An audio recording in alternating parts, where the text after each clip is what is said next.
ভাইরা আমাদের ঈমান আগে ঠিক করা লাগবে, তাহলে আমল করলে আমল কাজে লাগবে। মুখ দিয়ে সত্য কথা বলা শিখুন। অনেক ব্যবসায়ীদাররা আছে যারা দেখবেন মিথ্যা ছাড়া তারা ব্যবসাই করতে পারে না। কি কথা বল না কেন? রাসূল বলেছে সৎ পথে যারা ব্যবসা করে তারা শহীদের মর্যাদা পাবে। কিন্তু সেটা কোন ব্যবসা? সত্যভাবে সদিকিন ভাবে সত্য কথা বলে ব্যবসা করো। আর আজকে আমাদের সমাজে দেখবেন কত রকমের মিথ্যা কারবার আছে। দোকানে যান, কাপড় কিনছে 200 টাকা পাইকারি করে, কিন্তু আপনি যা যখন জিজ্ঞাবেন ভাই কত দাম, বলবে ভাই 600 টাকা। তখন আপনি বলবেন না ভাই 400 টাকা দেবো। কয় না ভাই 400 টাকায় আমার মাল কিনাও নাই। কি ভাই কয় না কেন? কেনা কত? 200 টাকা, চাইলো 600, আপনি বলেন 400, লাভ কত আছে? জোরে কর, আর একটু জোরে কর না। তাই বড় কি করলো ভাই 400 টাকায় কেনাও নাই। এই যে মিথ্যা কথাটা বলে দিল, ব্যবসায় বরকত থাকবে? থাকবে? এরকম সব জায়গায় মিথ্যা। মোবাইলটা, এই যে মোবাইল আছে না, মোবাইলটা কানের মধ্যে ধরে বাড়িতে আছে, তাও কয় ভাই আমি বাড়িতে, আমি আসি ফাঁকে আসি, অমুক জায়গায় আসি, আছে কাপাসিয়ে, মোবাইলে কয় আমি গাজীপুর আসি। কথা কয় না কে? ফোনটা আবার বউরে দিয়ে ধরায় কয় কও হ্যাঁ বাইত নাই, বাড়িতে আছে। বউরে ফোন দিয়ে, ভাবি ফোন দিয়ে কয় হ্যাঁ তো বাড়িতে নাই, অথচ পাশেই বসে আছে। কিরকম মিথ্যা সমাজে এদিকে নাই। তো কথা কল না কে? এই যে মিথ্যা, গীবত, চগলখড়ি, মানুষের পরনিন্দা, এগুলোর কারণে আজকে আমরা আমল করি ঠিক, কিন্তু আমাদের আমল কোনো কাজে আসে। এজন্য অন্তর পরিশুদ্ধ করতে হবে। মনে করবেন আমার ভাইরা, এই বুঝি আজরাইল চলে আসলো, কখন জানি যাওয়ার ডাক চলে আসে। এই দুনিয়াতে বন্ধুরে আসার একটা সিরিয়াল আছে, কিন্তু যাওয়ারও কোনো সিরিয়াল নাই। ঠিক কিনা বলেন? আপনি দুনিয়াতে আসার আগে আপনার বাবা আসছে, তারপর আপনার দাদা, তার আগে আপনার দাদার দাদা, দাদার বাবা আসছে, দাদা আসছে, বাবা আসছে, তারপর আপনি আসছেন, আপনার সন্তান আসবে, তারপর আপনার নাতিপুতি আসবে। কিন্তু বন্ধুরে দুনিয়া থেকে যাওয়ার মতো কোনো সিরিয়াল নাই। দেখবেন অনেক বাবার কাঁধের মধ্যে সন্তানের লাশ, অনেক কাদের মধ্যে দেখবেন নাতির লাশ পাওয়া যায়। বড় ভাই বেঁচে আছে, ছোট ভাই দুনিয়া থেকে বিদায় নিছে, এরকম ইতিহাস আছে না নাই? তার মানে পৃথিবী থেকে যাওয়ার কোন সিরিয়াল নাই। যখন তখন আপনাকে চলে যাওয়ার ডাক চলে আসতে পারে। এরে বন্ধু একটু দিলটা নরম করে দাও, দেখো বন্ধু একটা ফোঁটা চোখের পানি ফেলাতে পারো কিনা। ইমাম গাজালি ডাক দিয়ে বলে, তোমার দেহের মধ্যে যখন কোনো ময়লা লাগে, এই ময়লাগুলো তুমি ধৌত করার জন্য ঘন্টার পর ঘন্টা পানি ঢালো, গোসল করো, ঝর্ণা দিয়ে সাইরা দিয়া তুমি গোসল করো, অথবা তুমি পুষ্করিতে গোসল করো, অথবা তুমি কত প্রকারের কল চাপাইয়া বালতির পর বালতি পানি ঢালো, সাবান দিয়া শ্যাম্পু দিয়া ওয়াশ করো, তুমি কত কি ধুইলা পরিষ্কার করতেছ। কিন্তু একটা বার কি চিন্তা করেছ, এই যে তুমি দুনিয়াতে আসো, 50 বছর, 60 বছর, 70 বছর বয়স হয়ে গেছে, এই 50, 60, 70 বছরে তোমার এই কলমটার মধ্যে গুনাহ করতে করতে কত ময়লা জমা গেছে। একটা দিন তো তুমি তোমার কলমের ময়লা গুইলা পরিষ্কার করতে পারলা না। তোমার উপরের এক ফোঁটা পরিষ্কার করার জন্য তুমি কত পানি দিয়ে ঢাললা, কিন্তু কলমের ময়লা পরিষ্কার করার জন্য তোমার কয় বালতি পানি লাগতে পারে তুমি চিন্তা করলা না। ইমাম গাজালি ডাকতে বললো, হে দুনিয়ার মানুষ, উপরের ময়লা পরিষ্কার করার জন্য যদি ঘন্টার পর ঘন্টা যদি পানি বালতির পর বালতি লাগে, কিন্তু তোমার কলমের মধ্যে গুনাহ দিয়ে ভইরা আছে।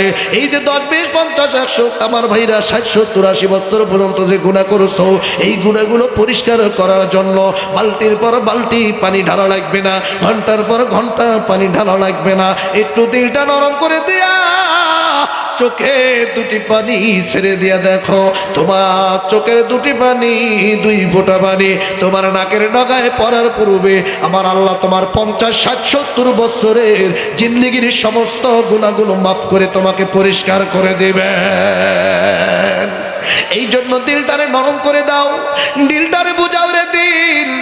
কত কতদিন আর কত কাল দুনিয়াতে থাকবো, চোখের সামনে কত ব্যক্তি দুনিয়া থেকে বিদায় নিয়ে চলে যাচ্ছে।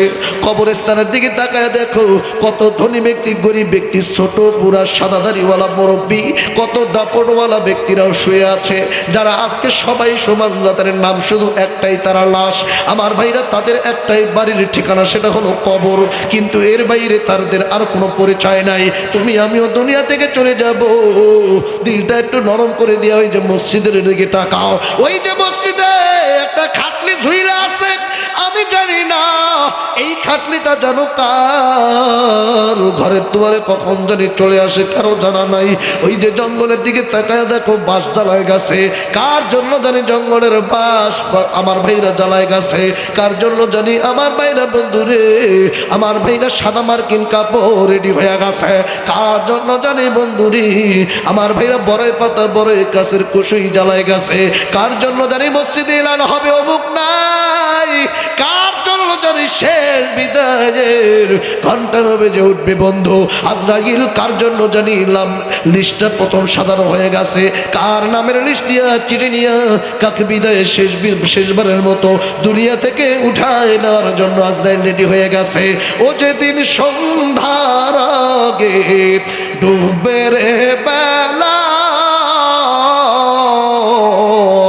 এক পলকে ভেঙে যাবে তোমার জীবনের মেলা।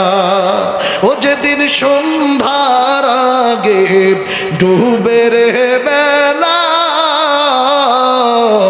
এক পলকে বন্ধ হবে তোমার জীবনের খেলা।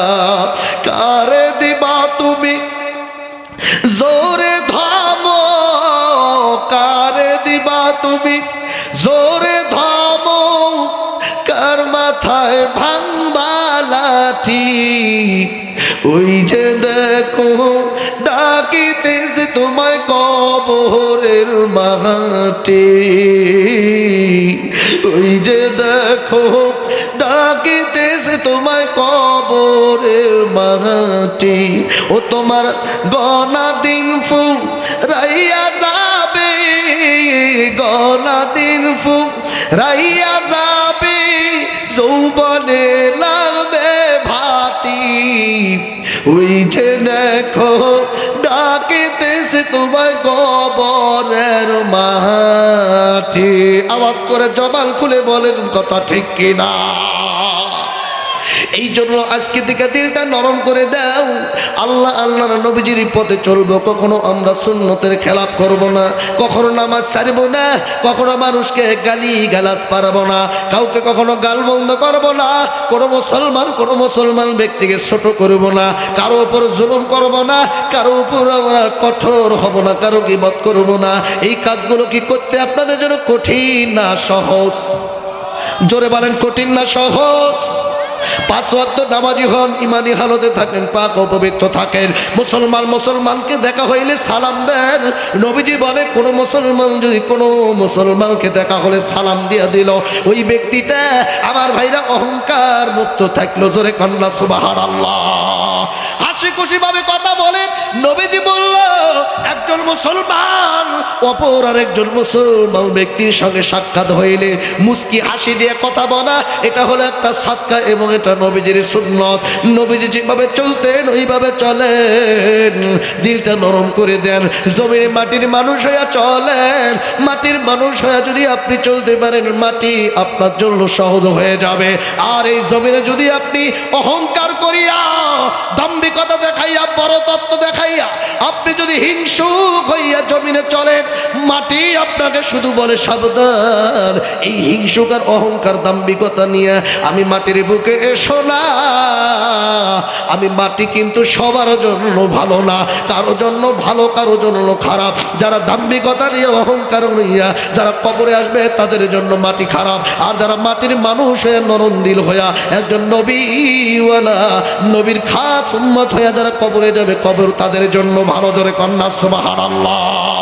আমার ভাইরা, আমার বন্ধুগণ,